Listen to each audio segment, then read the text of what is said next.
What is anti-inflammatory diet and why should you care? I'm Dr. Ruth, the pain doc, founder of Chronic Pain Rescue, which will be up and running in a few more weeks. In the meantime, I want to start letting people know information that they can use to help with chronic pain that they're suffering. And I realize food kind of have to start talking about it from more than just the standpoint of medicinal or what's going to be food as medicine. Food is much more than medicine to us, right? I mean, it's part of our holidays, the foods that we remember growing up, that maybe the smells from the kitchen will remind us of certain happy times or times of learning how to cook from your grandma or, making that special dinner for that special someone. Food is an important part of our lives, an important part of who we are. And so making any changes to that, if they're necessary, it's not an easy choice to do. I get that. But if you find that what I have to share doesn't match up with what you're already doing and you are someone suffering from chronic pain, then I hope you'll give it a consideration. I hope you'll give it a try. I do know patients that I've had that have their lives have been really improved, their pain levels much less. Also, their mood much improved, their energy much improved simply by making changes in their diet. So I know it can help you too if you're willing to work with that. So let's start. Number one, fruits and vegetables. And I know that they have a different amount they recommend for women and children and for men. I just recommend everybody the same 7 to 9 different fruits and vegetables a day. Now, I know that sounds crazy. Why would we need to eat that many? So they used to rotate crops back when because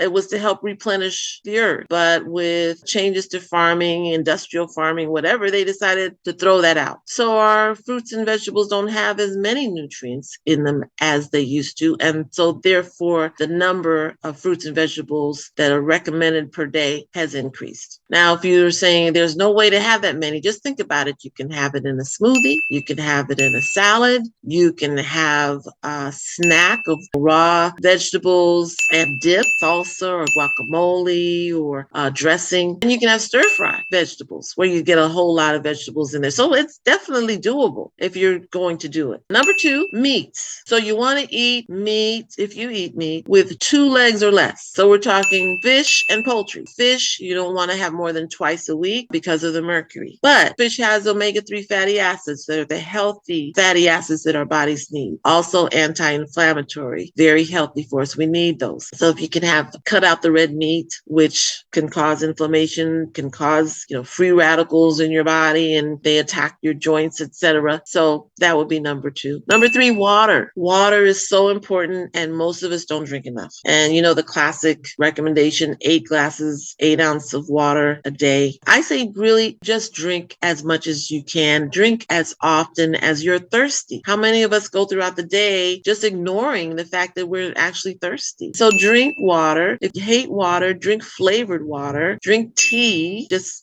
sweeten it just a little bit. But water is, our bodies need it. We're mostly water. And most of our metabolism and our different physiologic functions need water to work at their optimal function. Now, you don't want to drink too much water. It's possible. So if you know this applies to you, drink more. And if you're older or if you're trying to lose weight, then you want to drink when you're hungry. Many times as people get older, they lose the sensation of thirst. That's why a lot of times elderly people can get dehydrated. They just don't recognize that they're thirsty. So when you're hungry, as I said, when you're hungry, if you want to lose weight or if you're older, drink water first. Number four, probiotics. Probiotics are the healthy bacteria that line our gut. To be honest, all over our skin, our bodies, they make up more of us than we make up of us. But we have a symbiotic relationship with them. They help our immune system. They help our GI tract.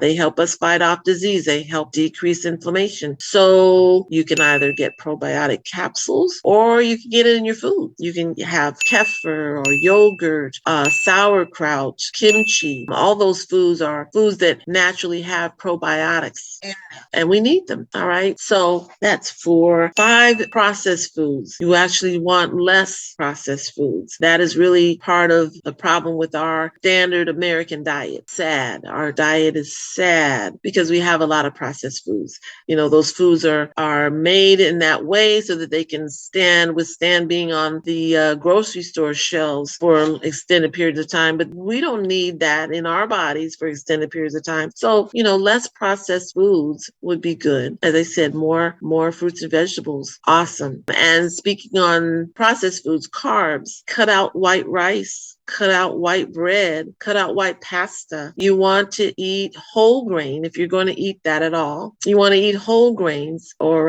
multigrains, much, much healthier for you. And I'm sure you've heard lots of talk about a gluten-free diet. Gluten is a protein that's in our wheat, and it was genetically altered decades ago in order to make the crops more hardy, to withstand pests. But in the process, it became something that is not recognized by our bodies as something that we should eat. And some people, their bodies react to it and they have food sensitivities. They may not even recognize that that's what's going on, but their bodies are rejecting it. And so you may want to see about cutting all gluten products and see if there's a change in your system. If you feel better, if I've heard someone say this wasn't for gluten, this was for sugar. When she cut sugar out of her diet and then put it back in, she found that she realized that it caused restless leg syndrome for her. So people are taking gluten out of their diets altogether because of that. Or, as I said, at least have whole grains because that's just healthier for you. Nuts, great